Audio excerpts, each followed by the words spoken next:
ইতিমধ্যে চৰকাৰী ঘৰৰ যি আঁচনি আছিলে 2025 আপোনালোকৰ যি আঁচনি আছিলে যি আপোনালোকৰ গ্ৰামীণ প্ৰধানমন্ত্ৰী গ্ৰামীণ আৱাস বিকাশ যোজনা আপোনালোকৰ যি আছিলে আপোনালোকৰ সেইটো আপোনালোকৰ যিটো আপোনালোকৰ লিষ্ট আছিলে ইতিমধ্যে লিষ্টসমূহ মুকলি কৰা হৈছে।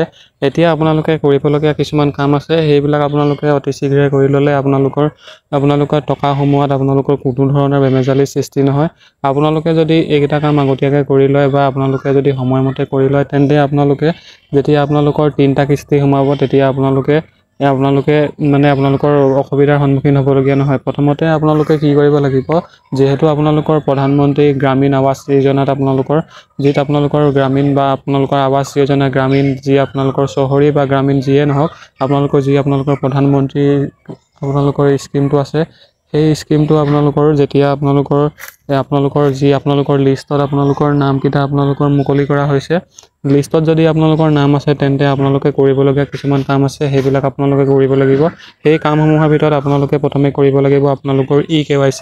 আপোনালোকে যদি এতিয়াও EKYC কৰা নাই তেন্তে আপোনালোকে অতি শীঘ্ৰে আপোনালোকৰ EKYC কৰিব লাগিব।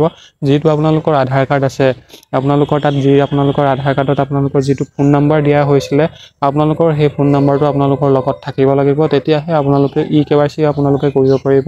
যদিহে আপোনালোকৰ কোনো কিবা কাৰণত যদি আপোনালোকৰ আধাৰ কাৰ্ডটো হেৰাইছে বা আধাৰ কাৰ্ডটো আপোনালোকৰ যদি যিটো আপোনালোকৰ আধাৰ কাৰ্ডত দিয়া নাম্বাৰ আপোনালোকৰ যিটো ফোন নম্বৰ আছিলে সেই নাম্বাৰটো আপোনালোকৰ কিবা কাৰণত আপোনালোকৰ হেৰাইছে বা আপোনালোকৰ লগত নাই, তেন্তে আপোনালোকে নতুনকৈ আধাৰ কাৰ্ডত যিটো আপোনালোকৰ ফোন নম্বৰ আছে সেইটো আপডেট কৰিব লাগিব। আৰু আপডেট কৰাৰ পিছত আপোনালোকে EKYC কৰিব লাগিব। EKYC কৰাৰ পিছত আপোনালোকৰ বেংকতো KYC ফিল কৰিব লাগিব। এইকেইটা কৰাৰ পিছত আপোনালোকে কৰিব লাগিব আৰু অন্য এটা কাম হৈছে, যিহেতু আপোনালোকৰ 3টা কিস্তিত আপোনালোকৰ টকাটো সোমাব। প্ৰথমতে আপোনালোকৰ ফাৰ্ষ্ট কিস্তি সোমাব, তাৰপিছত নেক্সট, তাৰপিছত আপোনালোকৰ প্ৰথম কিস্তি, তাৰপিছত আপোনালোকৰ ছেকেণ্ড, তাৰপিছত আপোনালোকৰ থাৰ্ডটো সোমাব। যিটো আপোনালোকৰ প্ৰথম কিস্তি সোমাব সেইটো সোমোৱাৰ আগতে যেতিয়া আপোনালোকে ঘৰৰ এপ্লাই কৰিছিলে তেতিয়া যিখন আপোনালোকৰ ঘৰৰ ফটো মাৰি দিয়া হৈছিলে সেই ফটোখন আকৌ আপোনালোকে আপডেট কৰিব লাগিব। আপোনালোকে জীৱিকা সখী বাইদেউ নাইবা আপোনালোকৰ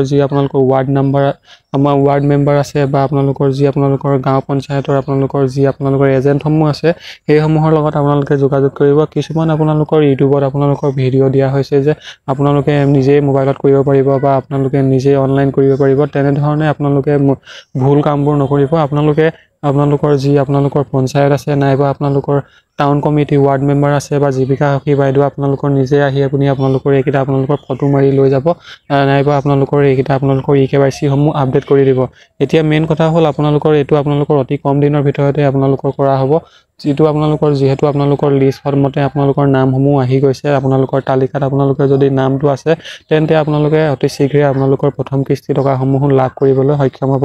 যিহেতু EKYC সম্পূৰ্ণ কৰিব লাগিব, বেংক আপডেট কৰিব লাগিব আৰু যি আপোনালোকৰ ঘৰৰ এপ্লাই কৰোঁতে ফটো দিয়া হৈছিলে সেইখন আপোনালোকে আপডেট কৰিব লাগিব। আপোনালোকে কোনো কাৰণতে যিসমূহ ইউটিউব চেনেল আছে যিসমূহত দেখুওৱা হৈছে যে অনলাইন নিজেই কৰিব পাৰিব, নিজে ফটো আপডেট কৰিব পাৰিব, তেনেধৰণে আপোনালোকে ভুল নকৰিব, যাতে কিবা খেলি মেলি হ'ব পাৰে।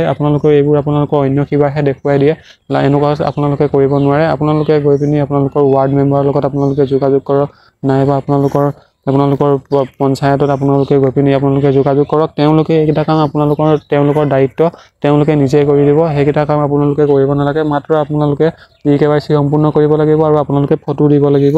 যিটো ফটো মাৰি পিনি যদি বিচাৰে তেন্তে সেই ফটোখন মাৰি পিনি দিব লাগিব।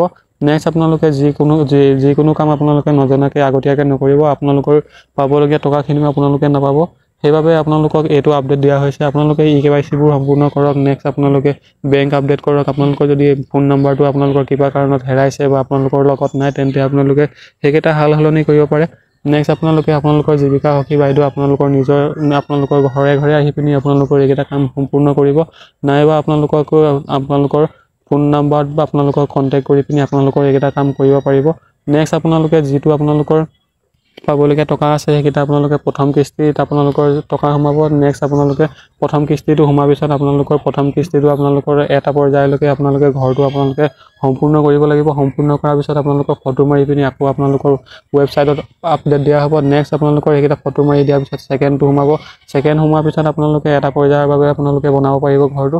নেক্সট আপোনালোকে ফাইনেল ষ্টেজত আপোনালোকৰ যিটো আপোনালোকৰ একেবাৰে শেষত সোমাব, সেই টকাটো সোমোৱাৰ পিছত আপোনালোকে কমপ্লিট আপোনালোকৰ ঘৰৰ ফটো আপোনালোকৰ ব্যক্তিৰ সৈতে মাৰি পিনি আপোনালোকে দিব লাগিব। আপোনালোকে ইউটিউবত চাই পিনি আপোনালোকে যিকোনো কাম আপোনালোকে কৈছে জিঅ' টেগ কৰিব লাগিব, আপোনালোকে ঘৰৰ ফটো আপডেট দিব লাগিব। তেনেধৰণে আপোনালোকে মানে আপোনালোকৰ যিটো আপোনালোকৰ ইউটিউব চেনেলবোৰত আপোনালোকৰ যিটো ইউটিউব চেনেলত চাই পিনি আপোনালোকে সেইকেইটা কাম নকৰিব। আপোনালোকে পাৰিলে আপোনালোকৰ পঞ্চায়তত নাইবা আপোনালোকৰ ৱাৰ্ড মেম্বাৰ নাইবা আপোনালোকৰ জীৱিকা সখী বাইদেউৰ লগত কণ্টেক্ট কৰক। আপোনালোকে সকলোখিনি তথ্য পাই যাব। চ' এইটোৱে আছিল এটা সৰু সুৰা ইনফৰমেশ্যন।